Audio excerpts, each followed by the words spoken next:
안녕하세요.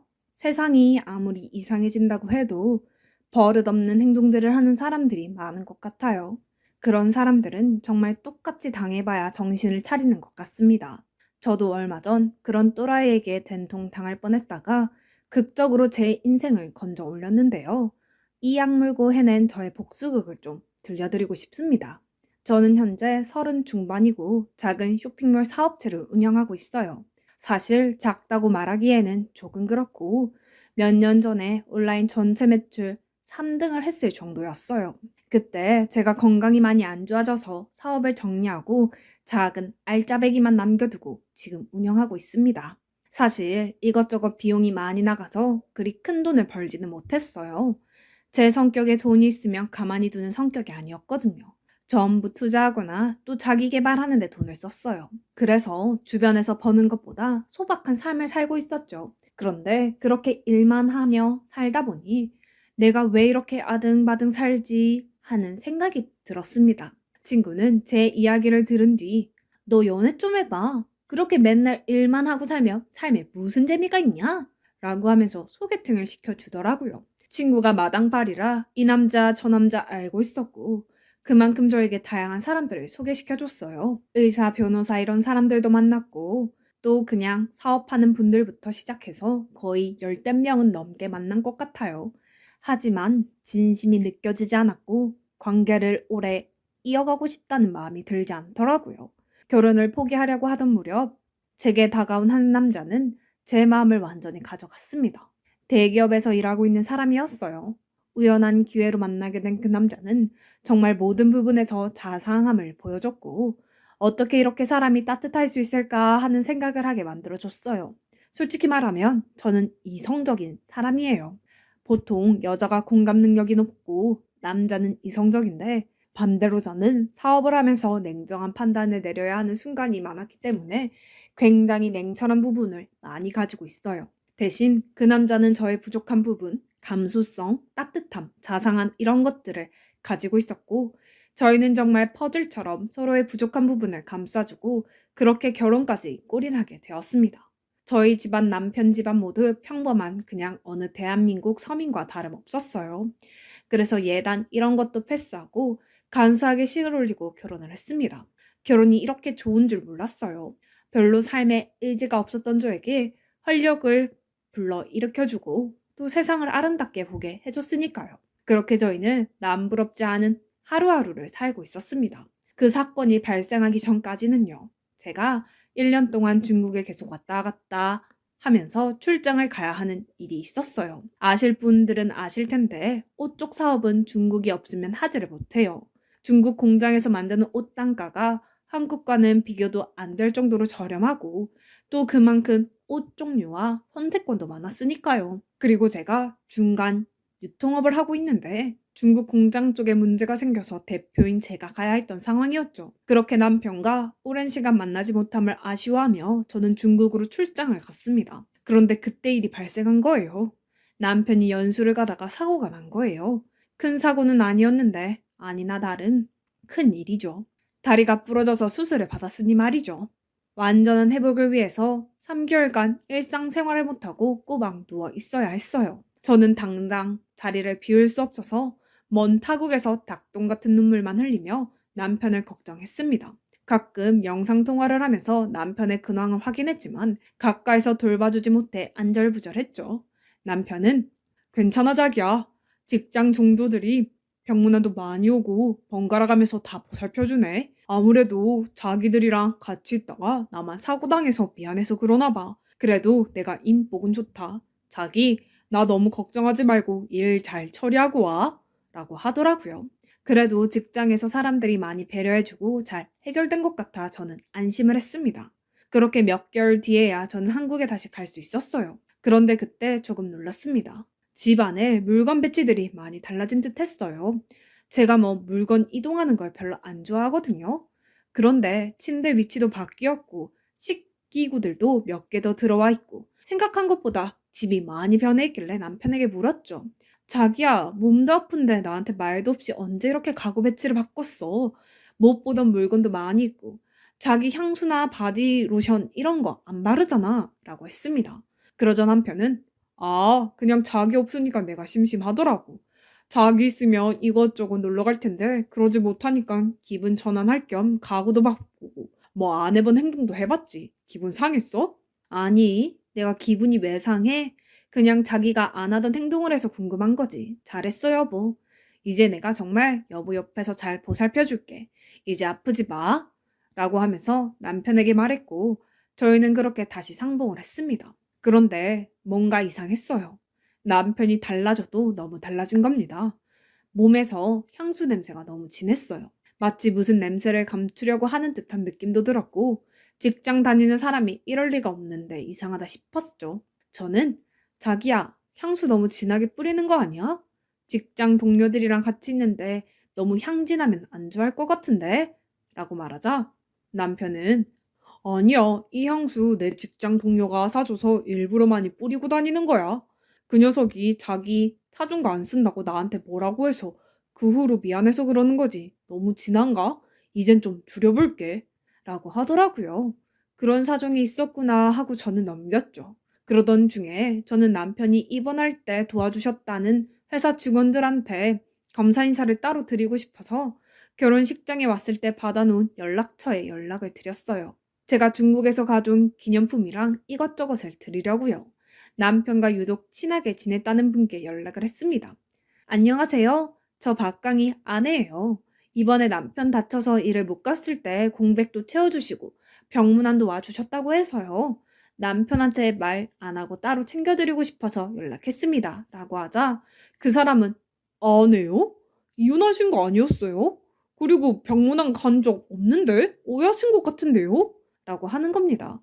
이혼이라니 엄청 잘 살고 있는데 그게 무슨 뚱딴지 같은 소리인가 싶었죠. 저는 깜짝 놀라 그분께 전화를 했어요. 그러자 뭔가 이상하네? 강희 씨 퇴사한 지 꽤 되었어요. 거의 반년 넘은 것 같은데. 회사 들어온 신입 직원이랑 같이 퇴사하길래 뭔가 싶었는데 알고 보니 둘이 따로 만나고 있다가 퇴사하고 창업할 거라고 하면서 나갔는데요. 아내랑은 어떻게 된 거냐고 물으니까 이혼했다고 해서 더 이상 물어보면 사생활 너무 간섭하는 것 같아서 그냥 그렇구나 하고 넘겼는데 저희 회사 사람들 전부 그 이후로 강희 씨랑은 연락 안 해요. 너무 충격이었습니다. 도대체 이게 뭔가 내가 모르는 무언가가 있구나 생각이 들었고 머릿속이 온통 혼란스러운 상태가 되었습니다. 남편한테 이 사실을 바로 말해야 하나? 당신 도대체 나 몰래 뭐 하는 거냐고. 아니면 이 직원이 나한테 거짓말 하는 거냐고 하면서요. 저는 결심했습니다. 남편을 미행하기로요. 하지만 제가 할 수는 없었죠. 아는 동생에게 부탁을 했습니다. 그 친구가 굉장한 지하 세계에서 일을 하거든요. 솔직히 이런 말을 해도 될지는 모르겠는데 예전에 조폭들 문지기 역할도 하다가 이제는 흥신소 쪽에 자리를 잡은 지 오래됐거든요. 사업차 알게 되었고 생각보다 말이 잘 통해서 지금까지 연을 이어오고 있었고요. 사정을 말하니 깜짝 놀라며 자기가 도와주겠다고 하며 발벗고 나서더라고요. 조금은 안심이었습니다. 그렇게 그 친구는 제 남편을 미행하기 시작했어요. 밤 늦은 시각 그 친구에게 전화가 왔습니다. 너 내 얘기 놀라지 말고 들어. 지금 집이면 밖으로 나와서 통화해. 그놈한테 들키지 말고 라고 말하더라고요. 그리고 정말 충격적인 이야기를 꺼내더라고요. 무슨 향수 공방인 것 같던데 이 자식 집에서 나온 다음에 바로 상가 건물로 들어가서 양복을 일상복으로 갈아입고 무슨 봉지를 바리바리 들고 가더라고. 이상해서 보니까 그게 공방 관련 제품인 것 같더라. 누나가 걔한테 향수 냄새 너무 진하다고 했지. 그거 다 일하다가 그렇게 된 것 같아. 그리고 그 상간녀랑 중간에서 만나서 손잡고 걸어가더라. 내가 사진 다 찍어놨어. 엄청 어린애처럼 보이던데? 와, 진짜 어떻게 누나를 그렇게 두고 두 집 살림을 하냐? 라고 하는 겁니다. 곧이어 정송받은 사진을 보자마자 심장이 찢어지는 듯 했어요. 남편의 외도 현장이 찍혀있는 사진이었습니다. 상간녀와 손을 잡고 저랑 연애 시절 때 한 짓거리를 거기서 하고 있더라고요. 어처구니가 없었죠. 두 년놈들 현장에서 잡아야겠다 이 생각뿐이었습니다. 다음날 남편은 자기야 나 뽀뽀해줘. 출근하기 싫다. 오늘 과장님이 프로젝트 다시 하라고 해서 나 지금 머리 터질 것 같아. 라고 하며 능청을 떨더라고요. 어이가 없었지만 꾹 참고 그래 자기야 잘 다녀와 라고 하고 그 썩은 분화구 같은 피부에 뽀뽀를 했습니다. 남편이 나가자마자 저는 바로 모자를 푹 눌러쓰고 선글라스에 마스크로 얼굴을 완전히 가리고 옷도 새로 산 검은색 펑퍼짐한 옷을 입고 그놈을 따라갔어요. 그놈은 역시나 상가에서 옷을 갈아입고 어딘가로 가더라고요. 그놈이 멈춘 곳은 빌라였습니다. 그곳에서 상간녀로 추정되는 여자가 나왔어요. 거기서 제가 또 놀란 거죠.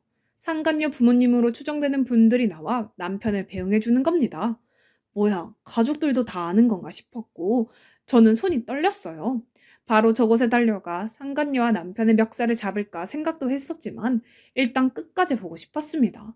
둘은 손을 꼭 잡고 공방으로 내려가더라고요. 저는 한숨을 쉬고 그 향수 공방으로 내려갔습니다. 문을 열고 그 공방에 들어간 순간 남편은 제 얼굴을 보고 깜짝 놀라더라고요. 자기야, 여기 어떻게 왔어? 오늘 회사에서 뭐 복지 관련해서 그래서 나온 거야. 일단 내가 다 설명할게. 라고 하면서 저를 밖으로 내보내려고 하더라고요. 저는 소리쳤죠. 너 나와. 내 남편이랑 바람난 년 나오라고. 그러자 작은 방 같은 곳에서 원피스를 입은 상간녀가 나오는 겁니다. 그녀는 입꼬리를 한쪽 올리며 아, 드디어 올 것이 왔네. 우리 오빠가 말한 여자가 너구나. 말이 안 통하고 독불 장군 같아서 빨리 이혼할 거라고 하던데. 우리 오빠 놔줘요. 안 그래도 오빠가 이혼 때래 이혼하자고 말하려고 했대요. 그리고 나 오빠 임신했어요. 그러니까 홀몸이 아니라고요. 무슨 말인지 알겠어요? 임신했다고. 뭐? 네가 정말 간이 배 밖으로 나왔구나. 미안하다고 무릎 꿇고 싹싹 빌어도 모자란 상황에서 라고 하면서 처음 접했던 간을 자르는 제잔도구를 손에 들고 벌벌 떨고 있는 남편에게 가서 말했죠. 너 나 몰래 여자 만나서 아예 두 집 살림 차린 거 내가 모를 줄 알았어? 아니 그러면 티라도 내든가. 어떻게 그렇게 감쪽같이 바람을 피우냐? 퇴사도 나 몰래 하고 아주 둘이 살판났네. 넌 하늘이 무섭지도 않아? 내 성격 어떤지 알잖아. 나 절대 안 참아 라고 하자 남편은 내가 미안하다. 나도 어쩔 수 없는 그냥 남자인가 봐. 회사에서 만난 아이인데 고등학교 졸업 후에 입사해서 그냥 처음에 이것저것 알려주면서 사랑하게 된 거야. 나도 내가 이렇게 될 줄은 몰랐어. 당신도 사랑하지. 그런데 그런 당신보다 더 소중한 사람이 생겼어. 이 사람 지금 내 아이도 가지고 있다고 라고 하는 겁니다. 저는 발로 그놈의 명치를 찼습니다. 킥복싱을 배우기 잘했다는 생각이 처음으로 들었죠. 옆에 있던 향수를 바닥으로 전부 던지며 깽판을 쳤습니다. 그 여자가 이거 내일 나갈 건데 뭐 하는 거야? 독불 장군 같은 아줌마. 그러니까 남편이 바람나는 거지. 라고 하자마자 저는 결국 참아왔던 뚜껑이 열리고 말았습니다. 원피스를 가슴부터 발끝까지 찢어버렸어요. 한순간에 무슨 대문 열리듯이 그녀의 옷이 벌어졌고 그 순간 충격적인 것을 보게 되었습니다. 그녀는 배에 복대를 차고 있었죠. 저는 이게 뭐냐고 소리를 질렀고 그녀도 마찬가지로 비명을 지르며 옷을 꽁꽁 싸매더라고요. 너 설마 가짜 임신으로 우리 남편 잡은 거야? 라고 하면서 저는 그녀의 팔을 잡은 뒤 그 복대를 들었어요. 임신 위장용.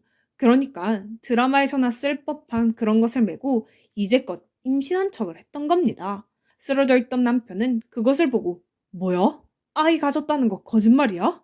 도대체 어떻게 된 거야? 나한테 테스트기 두 줄 보내준 건 그건 뭐냐고. 다음 달에 산부인과도 같이 가기로 했잖아. 라고 하면서 소리쳤고 그녀는 아 몰라. 오빠가 자꾸 현 부인한테 나 만나는 거 안 말하려고 하니까 내가 빨리 재촉하려고 그런 거지. 나라고 이런 짓을 하고 싶었겠어? 오빠가 빨리 이혼을 하던가 별거를 하던가 정리를 했으면 이런 일 없었을 거 아니야. 진짜 짜증나게 이게 무슨 꼴이야. 30분 있다가 공방에 손님 오는데 라고 말하는 순간 향수를 만들러 오기로 한 그 손님들이 문을 열고 들어왔고 상간녀의 그 떡 벌어진 옷을 본 순간 놀라며 나가더라고요. 저는 나가는 그 손님들의 뒤통수에 외쳤습니다. 이거 지금 현 부인이 상간녀랑 남편한테 한 현장이니까 당황하지 말라고. 이 공방 운영하는 연놈들이 불륜을 저질렀으니 널리 퍼뜨려달라고 하면서요. 현장은 아수라장이 되었죠. 남편은 상간녀에게 배신을 느낀 건지 서로 머리채를 잡고 아주 치열하게 싸우더라고요. 저는 그 모습을 영상으로 찍었네요. 제가 손댈 필요도 없이 그들은 개싸움을 시작했습니다. 그렇게 사랑하던 그 사람들이 한순간에 신뢰가 무너져 싸우는 모습을 보니까 정말 한심하기 그지없었습니다. 그리고 저는 남편에게 말했죠. 너 딱 기다려. 내가 여기서 끝낼 것 같지? 아니야. 이제부터 시작이야. 보니까 너 상간녀 부모님들과도 연락 주고받는 것 같은데 너는 끝까지 갈 생각이었나 본데. 그러니까 나도 끝까지 가줄게. 라고 하면서 경고를 했고 남편은 이판사판이다 하면서 저에게 달려들었고 저는 다시 한번 발로 그놈 명치를 찼습니다. 이쑤시개 같이 힘도 못 쓰는 저 남자를 왜 내가 좋다고 했을까 후회가 막심했어요. 상간녀는 한 손으로 떡 벌어진 원피스를 부여잡으며 제게 말하더라고요. 꼭 이렇게까지 해야 했어요? 저는 사랑했고 사랑이라는 감정에 충실했고 그래서 이렇게까지 한 건데 꼭 저를 밑바닥까지 끌어내려야 했냐고요. 어쩔 거야. 오빠랑 내 사이 멀어지게 하니까 좋냐고. 참 웃긴다. 아가야, 착각하지 마. 이 정도 일로 너희 둘 사이가 멀어졌으면 사귀면 안 되었던 거야. 고작 이 정도 사랑 때문에 남의 멀쩡한 가정 파괴하고 인생을 건 거야? 참 더럽다. 아직 정신 못 차린 것 같으니까 이 언니가 쓴맛을 보여줄게. 하면서 강력한 경고를 날렸습니다. 그리고는 흥신소 동생에게 부탁했어요. 저 상간녀 신상 좀 털어달라고 하면서요. 반나절도 안 돼서 상간녀의 신상이 털렸습니다. 자녀가 상간녀 짓을 하면서 평범한 가정을 깨뜨리는데도 아무 말 없이 오히려 지지하던 그 쓰레기 부모는 고등학교에서 교사를 하고 있더라고요. 어이가 없었어요. 저는 동생에게 받은 상간녀의 SNS 주소에 모든 걸 뿌렸습니다. 제가 찢은 그 원피스가 벌어져서 흉한 모습을 하고 있는 상간녀가 제 남편과 머리채를 잡고 네가 잘못했네 하면서 싸우는 모습을 올렸죠. 순식간에 좋아요는 천을 넘겨 버릴 정도로 퍼져 나갔습니다. 결국 중간에 운영자 권한으로 영상이 내려가기는 했지만 상간녀 인생에 타격을 주기에는 충분했습니다. 하지만 이 정도에서 만족 못한 저는 상간녀의 아버지가 있다는 학교로 찾아갔습니다. 그 사람은 깜짝 놀라며 말하더군요. 아니, 얼마나 독한 여자였으면 남자가 못 참고 여자를 만나겠어? 여기까지 찾아온 거 보면 싹수가 딱 보이네. 방해하지 말게나. 내 딸이 잘못한 건 맞아. 나도 딸을 말려보기도 했고 이러면 안 된다고 했는데 딸이 좋다는데 어쩌나. 사랑해서 죽겠다는데 포기하고 이제 우리 딸 그만 괴롭히게나. 나는 사과할 마음도 없네. 부모가 되어서 저런 뚱딴지 소리나 하더라고요. 제가 대비를 안 했겠습니까? 알겠습니다. 딱 이 말만 던진 뒤 그 상간녀의 아버지가 담임으로 있는 반으로 들어가 전단지를 뿌렸습니다. 딸이 불륜을 저지르는데도 옹호하고 파렴치한 짓을 한다는 내용이 담긴 것이었어요. 알고 보니 상간녀 아버지도 제정신이 아니었더라고요. 뒷돈 주고 들어온 사립고등학교에서 아주 더러운 짓을 한 이야기로 유명했다고 합니다. 여학생들한테 필요도 없는 벌을 명목으로 치마 속을 들추기도 하고 그래서 동네에서는 변태 선생으로 유명했다고 해요. 그런 와중에 제가 이런 짓을 해버리니 학생들이 용기를 찾은 거죠. 교육청에 그동안 학생들이 당한 일들을 전부 신고하고 난리가 났다고 합니다. 한순간에 학교 이미지가 추락하게 생기고 기사에도 뜨려고 하니까 학교 측은 부랴부랴 그 상간녀의 아버지를 퇴직을 권고했고 결국 견디지 못한 상간녀 아버지는 실직자가 되었어요. 그리고 상간녀도 완전히 인생이 무너졌습니다. 전 재산을 쏟아서 차린 향수 공방을 하루아침에 망하게 되었죠. 홍보 블로그 글도 싹 다 내려가고 수천만 원의 빚에 올라앉은 겁니다. 그리고 제가 SNS에 올린 상간녀 동영상 덕분에 상간녀 지인들이 그동안 상간녀의 파렴치하고 더러운 생활을 폭로하기 시작했어요. 알고 보니 상간녀는 유부녀 킬러더라고요. 뭐 때문인지 몰라도 유부남만 골라 만나고 가정 파탄 내는 것에 희열을 느끼고 그걸 자랑하듯이 카톡을 지인들에게 보낸 것도 있었습니다. 하지만 그런 그녀의 수법에 제가 당할 리가 없죠. 고소를 했습니다. 전신적 피해 보상까지 야무지게 소송했습니다. 하지만 근본적으로 가장 잘못한 것은 남편이었기에 저는 남편 또한 가만두지 않았어요. 시댁에 가서 완전히 개판을 해놓았습니다. 시어머니는 그래도 자기 아들이라고 팔은 안으로 굽더라고요. 네가 뭐 잘못이 있으니까 내 아들이 밖으로 나간 거 아니야? 그러니 그냥 좋게 좋게 헤어져라 라고 하던데요. 남편 바람이 아내 탓이라는 말을 하는데 날벼락을 맞은 느낌이었어요. 저는 시어머니께 말했죠. 어머니, 그래도 말이 통할 줄 알았는데 아니네요. 어머님이 이런 식으로 나오면 저도 못 참겠는데요. 하면서 온 동네방네 소문을 냈습니다.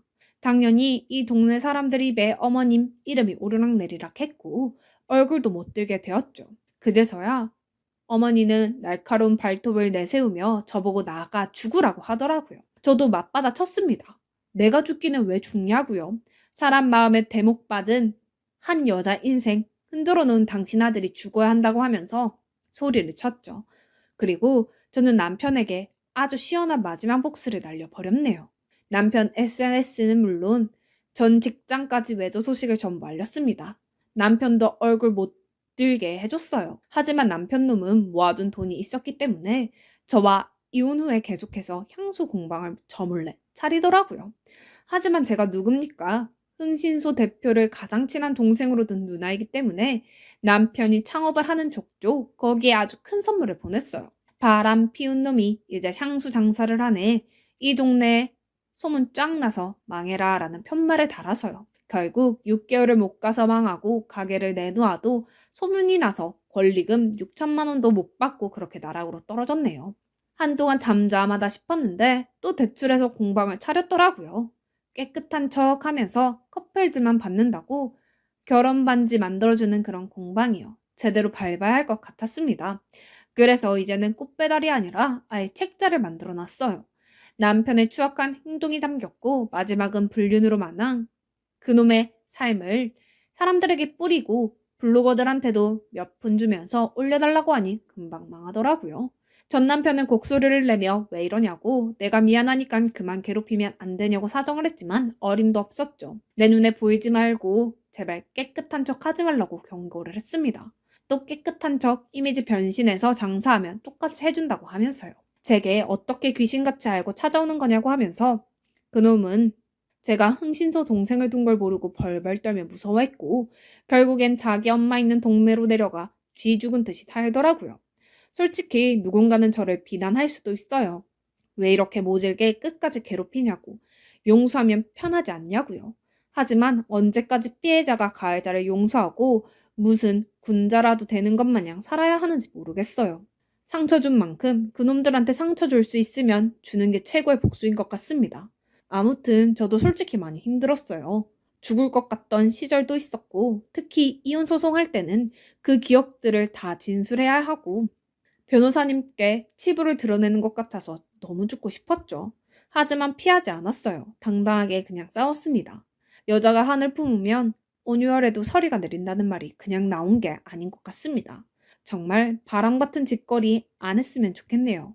그게 사람 마음에 얼마나 상처 주는 일인지 겪은 사람만 알죠. 이제 제 사업도 키우고 저를 위해 살아야죠. 제 사연 들어주셔서 감사합니다.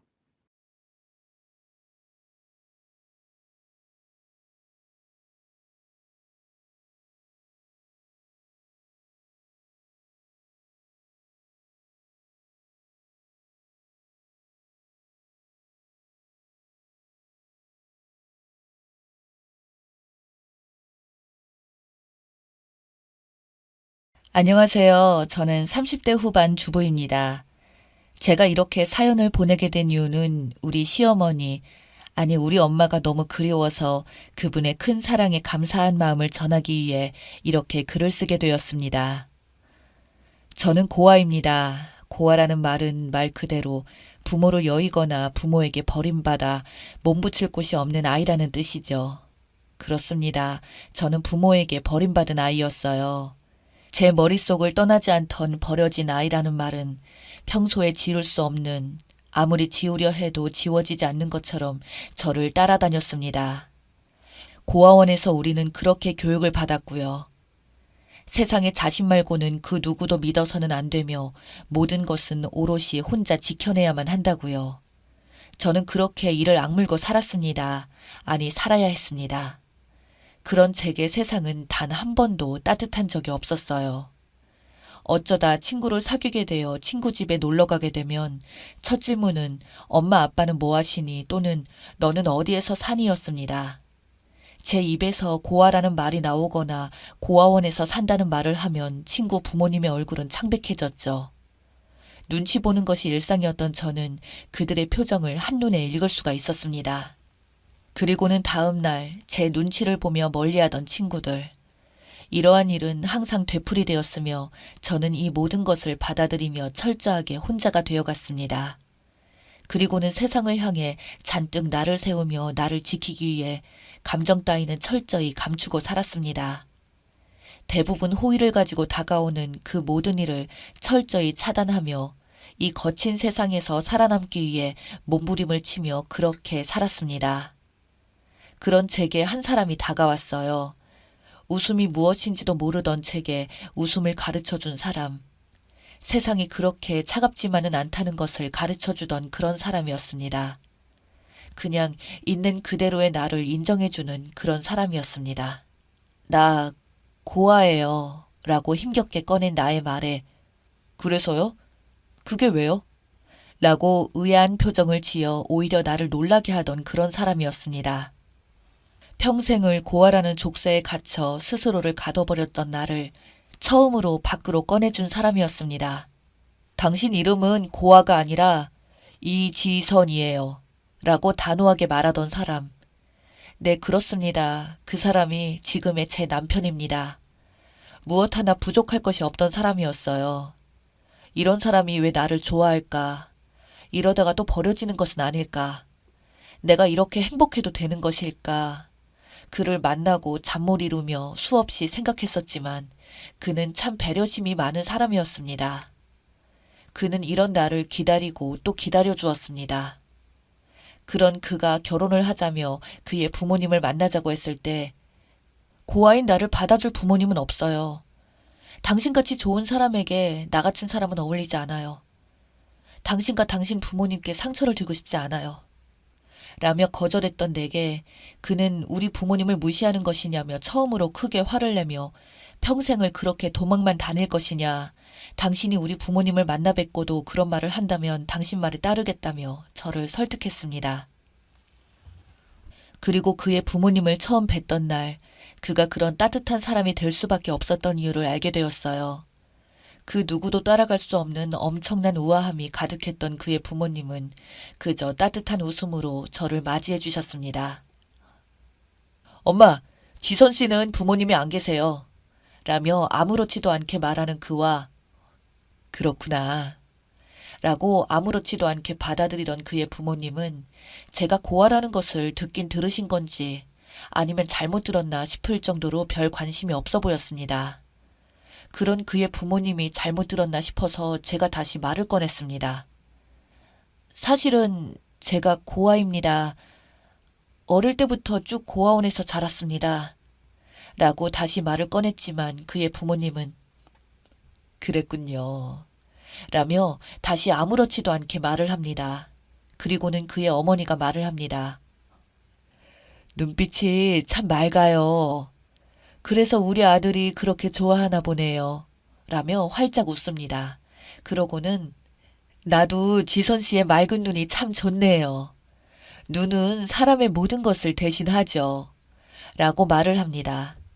그 순간 나도 모르게 눈물이 쏟아졌어요. 주체할 수 없을 정도로 눈물이 쏟아져 나왔습니다. 그리고 울고 싶을 때는 그냥 울어도 돼요. 라고 말하며 저를 가만히 안아주던 그의 어머니와 그 옆에서 괜한 말을 해서 애를 울렸다며 걱정스럽게 말하던 그의 아버지의 모습에 저는 더 큰 소리로 울어버리고 말았습니다. 단 한 번도 느껴보지 못했던 그 따뜻한 배려에 저는 그렇게 처음으로 고아라는 족쇄에서 벗어날 수가 있었습니다.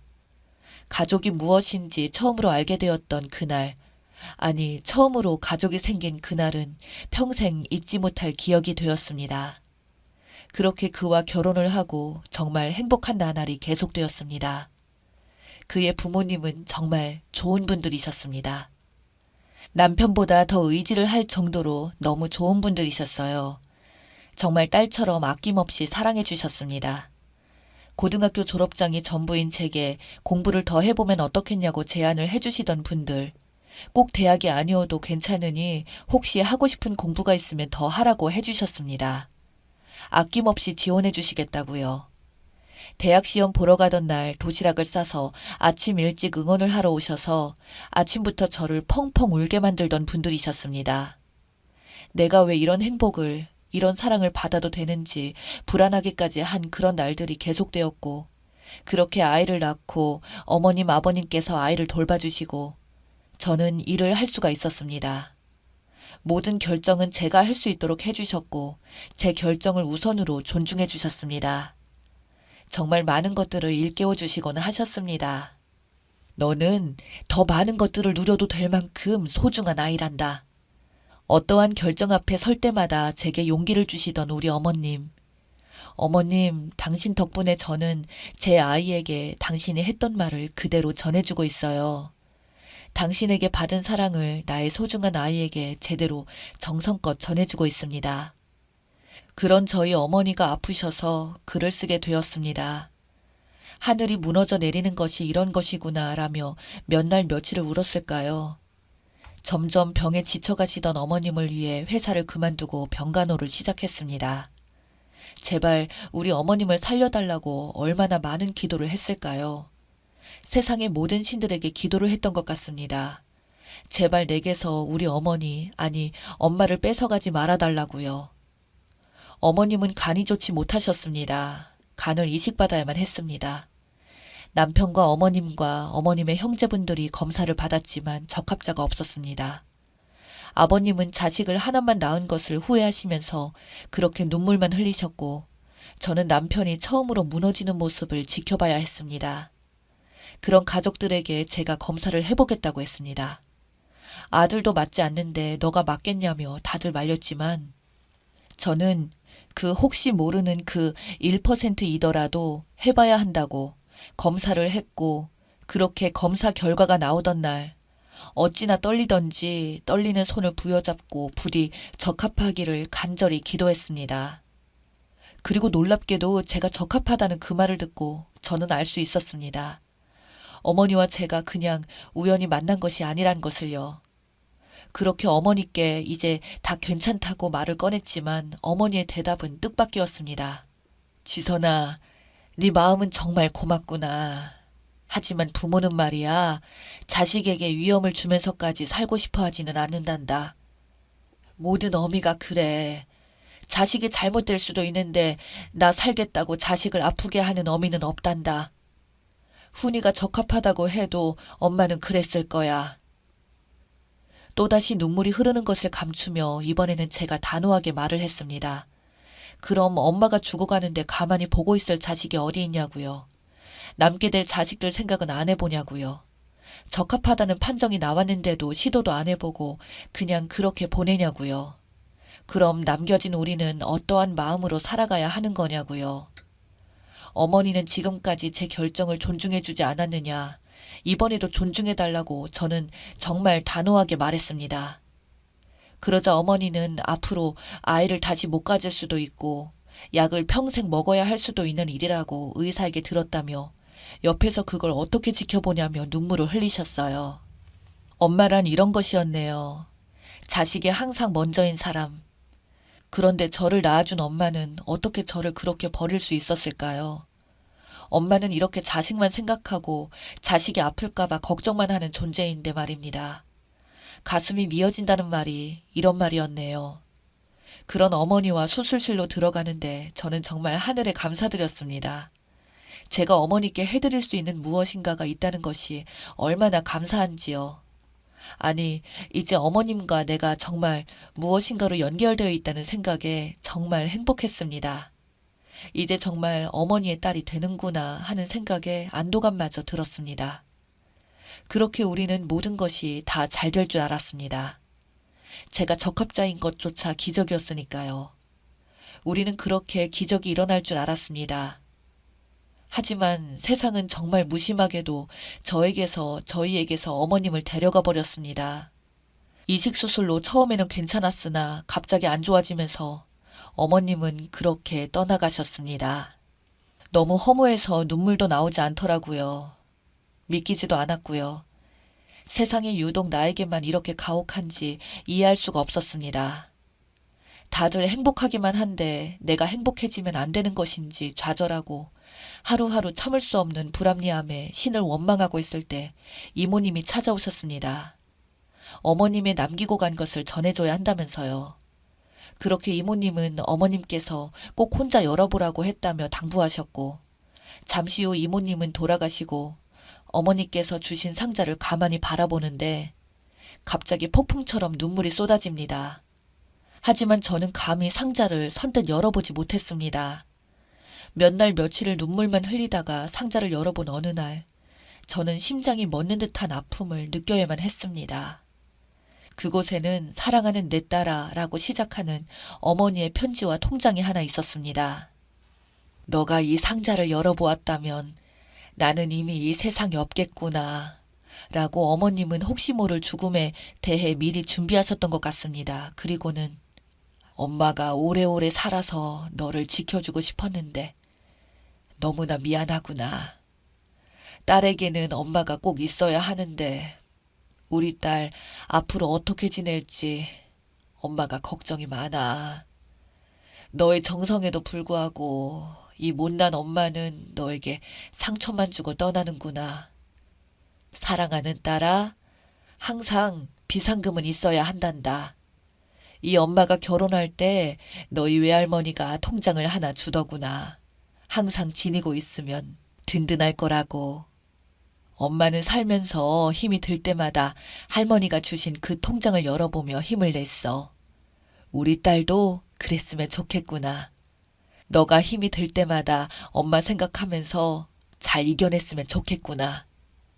우리 딸 처음 보던 날 너의 맑은 눈이 다시 생각나는구나.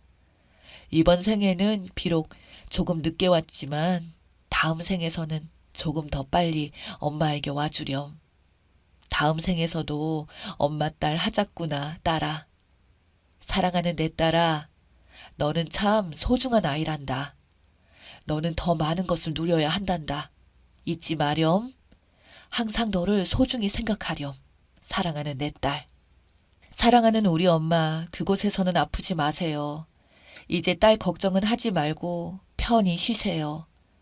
사랑하는 우리 엄마, 당신의 커다란 사랑을 감히 따라갈 수 있을지 모르겠으나 나는 앞으로 당신의 딸로서 창피하지 않게 베풀고 배려하고 살겠습니다. 다음 생에 저도 꼭 엄마 딸로 같이 오래오래 살아요. 엄마, 사랑해요. 당신이 너무너무 보고 싶은 날입니다. 사랑합니다.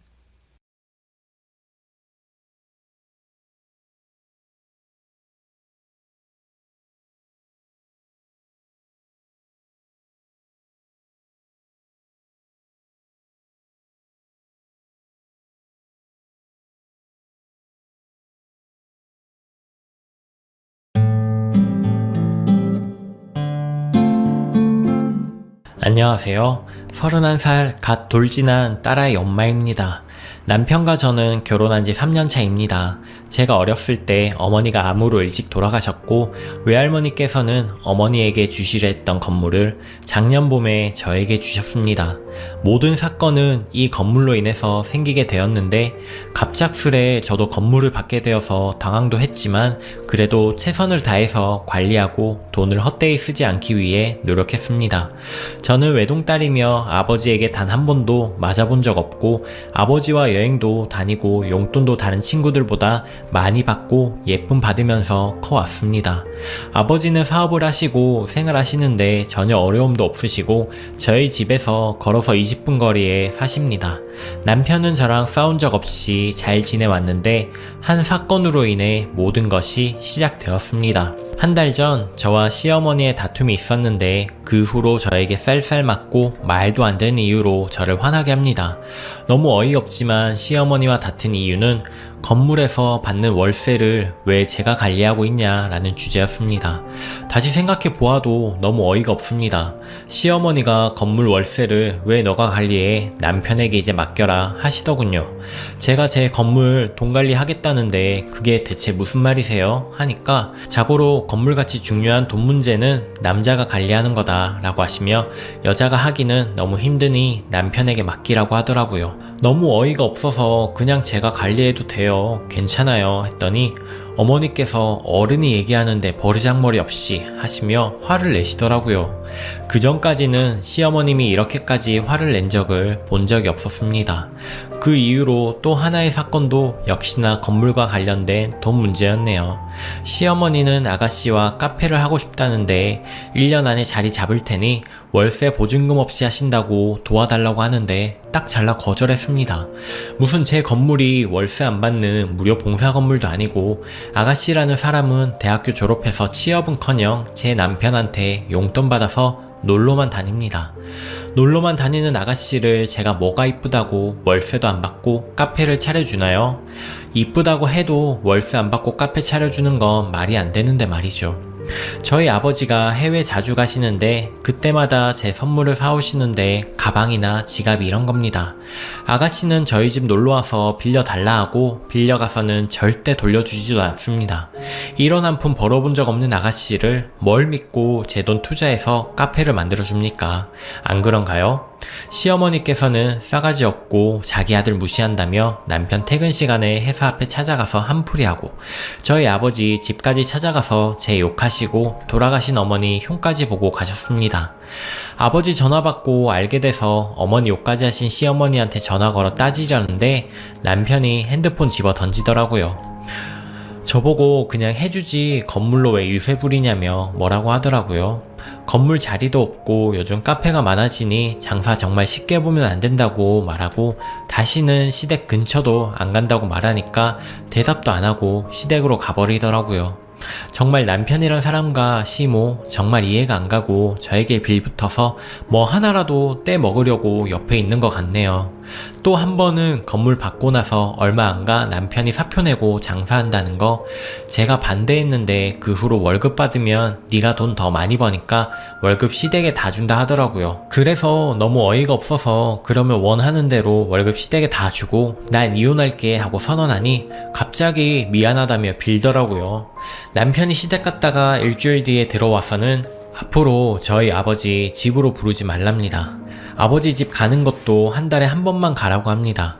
저는 아기 낳으면서 다니던 직장 간두고 육아와 살림에 전념했고 예쁜 손녀 생기신 아버지는 시간 나실 때 낮에 종종 놀러 오십니다.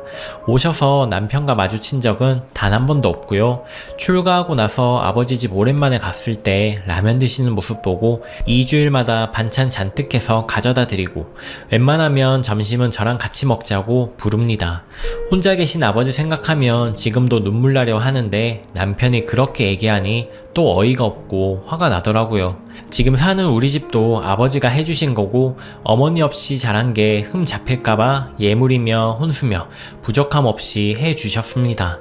우리 아버지가 사위 기죽지 말라며 오히려 더 챙겨주고 눈치 보시는데 퇴근하고 온 남편이 지 엄마한테 전화해서 사과하고 해달라는 거 해주랍니다. 싫다. 사과는 어머니가 해야 할 것 같은데 라는 제 말에 예의는 어디다 팔아먹고 애비밖에 모르냐며 애비 거리더군요. 애미 없이 자라서 시어머니께 효도하는 마음을 모르는 거랍니다. 그 말 듣고 뒤도 돌아보지 않고 우리 딸 들쳐업고 아버지 집으로 왔습니다. 꺽꺽 울으니까 아버지는 놀라시고요. 우리 딸은 엄마가 우니까 같이 울어버리네요.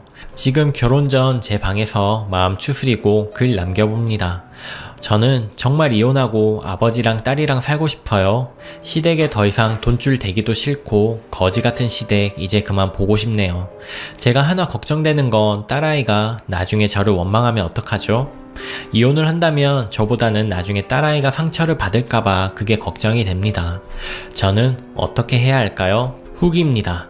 안녕하세요. 여러분들의 위로와 조언 너무 감사합니다.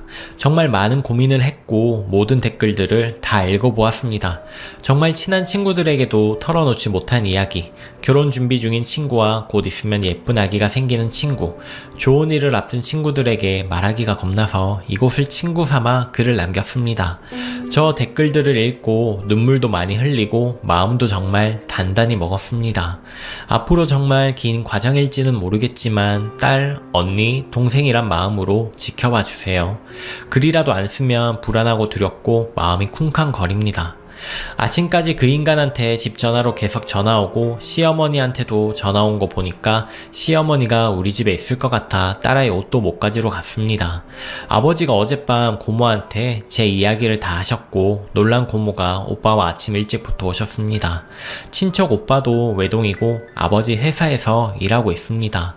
저한테는 친오빠나 다름없습니다. 고모부가 법률 쪽에서 일하셔서 법적 절차는 도와주신다 하시고 제 손 꼭 잡아주면서 어려울 일 없고 힘들 일 없을 것이니 전혀 걱정하지 말라고, 우리는 언제나 내 편이니 같이 이겨나가자고 하더라고요. 고모부 말에 정말 많은 힘을 얻었습니다. 점심 먹고 딸아이는 고모가 봐주시고 저와 오빠는 저희 집으로 짐도 챙기고 도어락도 바꾸려고 갔습니다. 집 안에 들어가니 시어머니는 없으시고 아가씨가 거실에 떡하니 앉아있더군요. 유령 취급하고 딸 짐하고 제 집 몇 가지 챙겨서 방에서 나오니 아가씨가 시어머니한테 언제 전화했는지 시어머니가 문 열고 들어와서 못 나가게 막습니다. 시어머니가 모임 사람들도 끌고 왔습니다.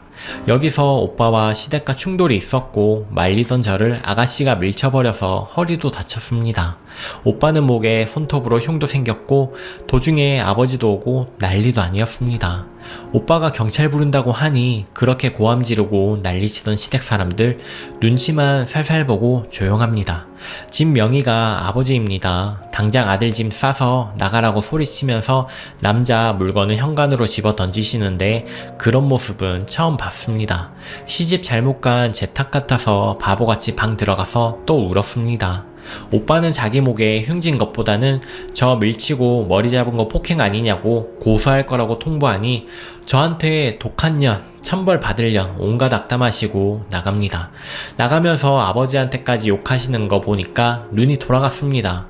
따라 나가서 아가씨 가방에서 차키 뺏어서 차에서 아가씨 짐 빼서 다 바닥에 집어 던져버리고 뭐라고 하는 시댁들 무시하고 집으로 들어갔습니다. 아가씨가 빌려간 건 제 차입니다. 악마보다 더한 시댁 사람들 다 돌려보내고 사람 불러서 도어락 다 바꾸고 남편 짐 빼서 시댁으로 보냈습니다. 남편 놈이 계속 전화와서 통화를 했습니다. 말씨름 더 이상 싫고 제 마음 변화는 없고 법으로 결정보자고 통보를 했습니다. 한 번만 더 찾아오고 전화하면 증거만 더 쌓이는 꼴이니 그만 귀찮게 하라고 하니까 전화는 안 오지만 문자로 미안하다고 계속 보냅니다. 다시는 내 돈만 탐내는 너네 가족이랑은 꼴도 보기 싫고 이제 내 인생에 나타나지 말고 엮이기도 싫다고 하고 차단했습니다. 오빠는 제가 아직도 손을 덜덜 떠니까 저 대신 운전해서 아버지 집까지 내려다주고 고모는 잘했다며 마음 단단히 먹고 겁내지 말라고 내일 오신다고 하고 가셨습니다. 어제 오늘 세수만 수십 번을 했습니다. 정신을 더 차리려고요. 겨우 정신 차리고 아버지 밥 해드리려고 장봐와서 손이 덜덜 떨리지만 이렇게 후기를 쓰게 되네요. 어젯밤 예쁜 딸아이가 잠들자 아버지와 그동안 있었던 이야기를 나눴습니다. 오히려 증거는 아버지 핸드폰에 다 있더군요. 저한테 뿐만 아니라 아버지한테도 저를 설득해서 카페를 차려달라고 몇 번씩이나 전화하고 문자질을 했습니다. 씨알도 안 먹히니 나중에는 저희 아버지에게 사돈 답답하시다, 천벌 받으실 거다 등 모욕적인 말도 서슴지 않게 보내셨습니다. 그동안 딸을 위해 묵묵히 참아오셨던 아버지도 이혼하는 게 맞다고 고개를 끄덕여 주셨고 저한테 어머니 없이 자라온 게 불행하냐고 물으셔서 아니라고 답했습니다. 그러면 아버지가 부족했냐고 또 물으시길래 그것도 절대 아니라고 하니까 제 딸도 같은 마음일 거라 말해주십니다. 그 말에 펑펑 우니까 그만 울라고 호통을 치십니다. 결혼해서 자식 낳으니 안 보였던 내 사람들이 이렇게 많다는 걸 이제야 느껴집니다. 앞으로 이혼을 하면 힘든 일들이 많겠지만 버텨보려고 합니다. 이른 마음이지만 아버지는 외국으로 나가는 게 어떻냐며 물어보시고 아니면 시댁처럼 무식하게 사업한다 하지 말고 계획하고 공부해서 제 장사 한번 해보라고 권하십니다. 고모부에게서도 연락이 와서 증거 아버지에게 다 받았다고 이 정도면 더 이상 말할 필요 없을 정도로 충분하다고 하시더라고요. 친권, 양육권까지 다 가지고 올 수 있을 거라고 하더라고요. 모르는 번호로 전화가 와서 받으니 남편이더라고요.